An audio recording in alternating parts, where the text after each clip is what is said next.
You check into a quiet roadside motel, get handed a key for room 6, but the manager insists there are only 5 rooms.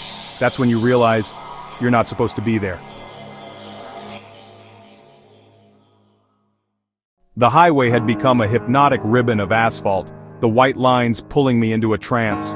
My eyelids felt like lead weights, the last of the coffee having worn off hours ago. I was running on fumes.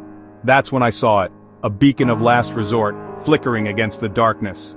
"The Sleepy Hollow Inn," the neon sputtered, the S dark making it Leapy Hollow. The building hunched by the road, a place forgotten by time. Desperation overrode caution. The lobby door creaked open into a pocket of stale air, a mix of old smoke and cheap lemon cleaner failing to mask a deeper, mustier odor. A fly buzzed around a bare light bulb. The man behind the counter stared at a TV showing only static. I cleared my throat. He turned his head with glacial slowness, his eyes vacant. "Just one night," I said. He slid a dusty guest ledger towards me. As I signed the otherwise blank page, I saw his long, yellowed fingernails. He took my cash, his fingers cold, and pulled a tarnished brass key from a drawer. Room 6. He held my gaze for a beat too long, a flicker of something, pity, warning, in his eyes, before turning back to the whispering static. The key felt cold and heavy. The hallway stretched before me, a tunnel of faded floral wallpaper and a carpet of stains.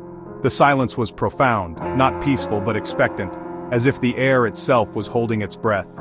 It swallowed my breathing, muffled my footsteps. I passed the doors, each a sealed mystery. Room 1, room 2. The light above room 3 flickered violently, casting spastic dancing shadows. Room 4, room 5, I was sure I was the only guest, yet I felt watched from behind those doors. At the end of the hall was room 6. The door was stark white against the grimy walls, its brass number 6 hanging upside down like a 9E. A dark smudge marred the paint by the doorknob. A primal instinct screamed at me to leave, but where would I go? It was just a room. The key slid into the lock with a dry grating sound. It turned with a heavy final clunk that echoed in the dead air. Pushing the door open, I was met with a wall of stale, cold air. The room was wrong. The smell hit first, mildew and something metallic like old pennies. Then the claustrophobia. No windows, just 4 blank pale yellow walls that seemed to lean inwards. The only furniture was a metal-framed bed, neatly made, and a single wooden chair facing an empty wall. It felt less like a room and more like a box. A cell.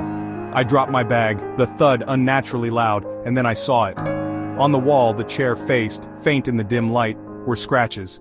Hundreds of them, tally marks. The next morning the lobby was bathed in a deceptively cheerful sunlight. I felt rested, almost convincing myself the night's strange events were a dream. I approached the front desk and dropped the heavy ornate key on the counter. "Checking out," I said to the young clerk. "Thanks for room 6.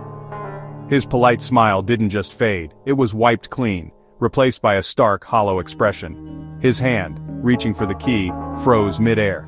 He stared at the number 6, stamped into the metal, his eyes widening with a fear that seemed far too genuine. "Room 6, he stammered, his voice a whisper. He looked from the key to my face, his own growing pale. "Sir, that's impossible." My own smile faltered. "What do you mean? The room at the end of the hall?" He began shaking his head slowly at first, then with more frantic energy.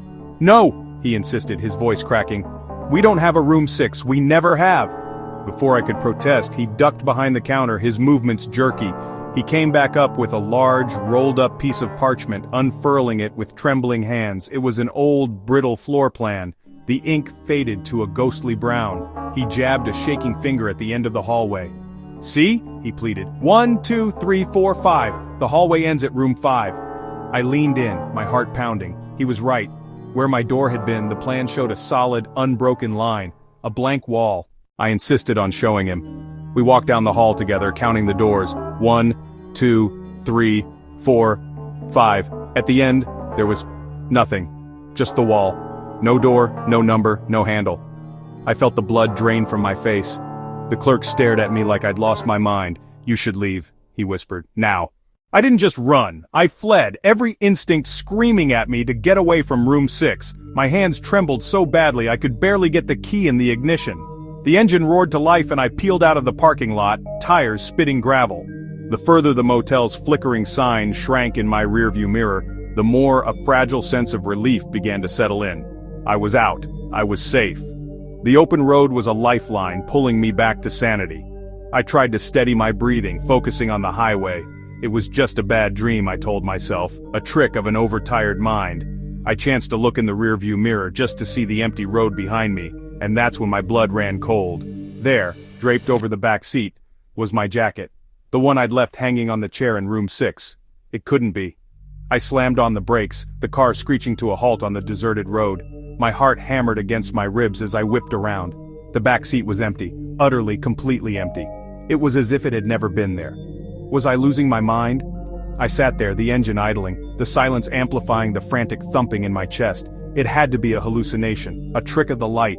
I forced myself to drive on, but the journey was a blur of paranoia. Every flicker of shadow was a phantom, every pair of headlights a pursuer. I couldn't stop checking the mirror, my eyes darting from the road to the empty back seat, a cold dread coiling in my stomach, convinced that the next time I looked, it wouldn't be empty. When I finally stumbled through my front door, the familiar safety of home did little to calm me. I tossed my keys on the counter and plugged in my phone. As the screen lit up, I saw a new photo in my gallery, one I knew I hadn't taken. My finger trembled as I opened it. It was me, asleep in the bed in room 6, taken from a high corner of the room, an impossible angle. And there, standing in the shadows beside the bed, was a figure, tall, gaunt, its features obscured, but its presence undeniably malevolent. It was watching me sleep. The timestamp was from minutes before I woke up in a cold sweat. This was my true life relay. The ghost of room 6 hadn't stayed behind, it had sent a souvenir, a promise.